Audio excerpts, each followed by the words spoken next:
non-binary. LGBTQA++. So yan. So yun may mga nakalabel na sila. So pwede na sila magsama sa ano yan. Kasi they Sa actually... babae at lalaki, nasa isang bathroom, gusto mo yon? Yes! Pwede silang pumasok! Pero hindi sila pwede magsama sa isang toilet. Biological, why? Why would a man at a woman take the same bathroom? They have stall in the men. They have stalls. Bilang LGBTQ and papasok sila sa Lower your voice. labeled as LGBTQ na eh. Hindi na nila nililabel yung sarili nila as male, female, and nire-respect nila yung kapwa nila LGBTQ. So, re-respect na nila kung pumasok man yung lalaki or babae or magsama yung lalaki at babae sa isang restroom kasi nga nakalabel na yun ng LGBTQ and tanggap nila isa't isa. Pwede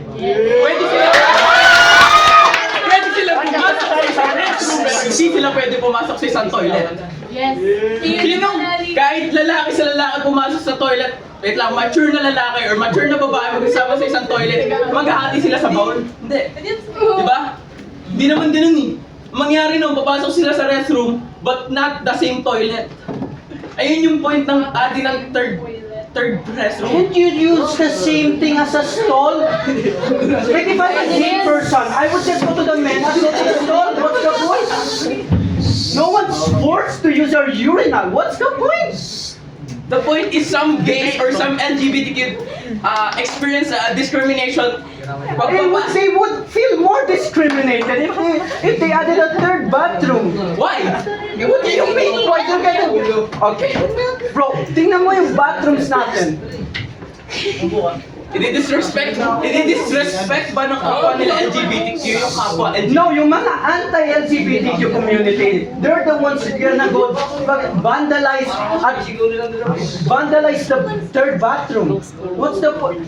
You already have a working system. Why make another system? If it's not broken, why fix it? It's broken, bro. What do you mean? It's broken! It's one of the main problems in this unity. Main problem? It's one of the main problems. What do you mean make these bathrooms? Why make no bathrooms? It's not about just bathroom, it's about the LGBTQ community. Why bathrooms though? Ba't yan yung ano? Why? Same Why? Sige na, umuuna kayong dalawa. Paulit-ulit na kayo. Hindi naman kasi about sa sira ng bathroom yung ano. Yung. Teka nga, Ano ba yung main topic ninyo? Diba third bathroom? For LGBT. For LGBTQ. Oh. Wait, Kasi hindi, paulit-ulit na kasi sila. Lumaan na kayo. Oo.